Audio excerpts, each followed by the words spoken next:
సాధారణంగా ఎవరికైనా పక్షులంటే ఇష్టం ఉంటే ఏం చేస్తారు? అవి ఉండే ప్రదేశాలకు వెళ్లి వాటికి రోజు ఆహారం నీరు అందిస్తారు. కానీ ఒక రోజు లేదా వారం, మహా అంటే ఏడాది తర్వాత పట్టించుకునేవారే తక్కువ. ఒకవేళ ఉన్నా వారిని వేళ్లపైన లెక్కబెట్టొచ్చు. కానీ మహారాష్ట్ర నాగ్పూర్కు చెందిన ఒక వ్యక్తి మాత్రం ఏకంగా 2 దశాబ్దాలకు పైనే పక్షులకు ఆహారం అందిస్తూ వస్తున్నారు. అది కూడా ప్రతిరోజు పక్షులుండే ప్రదేశానికి వెళ్లి వాటికి నీరు ఆహారం అందిస్తున్నాడు.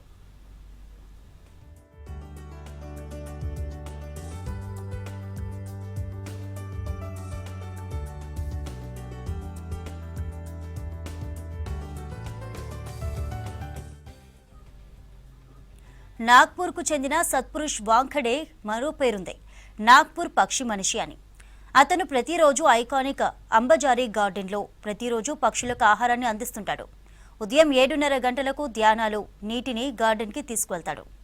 సత్పురుష్ చుట్టూ పక్షులు ఉడతలు వచ్చి చక్కగా ఆహారం తీసుకుంటాయి.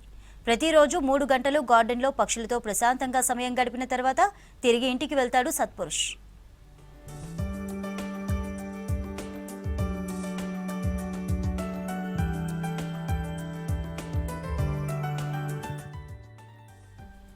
నాగ్పూర్లో తాను బైక్ మెకానిక్ షాప్ నడుపుతున్నట్లు చెప్పాడు సత్పురుష్.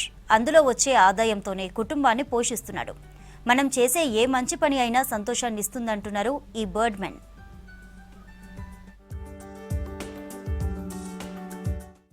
पशु पक्षियों का बिहेवियर बहुत ही अच्छा है इनका। अगर इनसे लगाव वो इन लोग अपने से लगाव रखते तो अपन भी इनसे लगाव रखो, लगाव रखे तो ये भी यानी बहुत अच्छा। अभी बीच में की बात है कि मैं अकेला ही बैठा था, अब कुछ 1-2 जन आए मित्र और उनकी आवाज़ थोड़ी बड़ी थी, तो मुझे अचरज हुआ कि ये सब यानी बात ही कर रहे थे। इनका हो गया था यानी दाना पानी सब हो गया, अब निकलने का, तो बात ही कर रहे थे, वो थोड़ा सा आवाज़ बढ़ा था, तो ये सब बाजू में आ गए पूरे क्या हो रहा करके। यानी देखो इनको भी इतनी समझ है, हा? तो मुझे भी अचरज लगा कि नहीं ये भी अपने 2 मित्र हैं।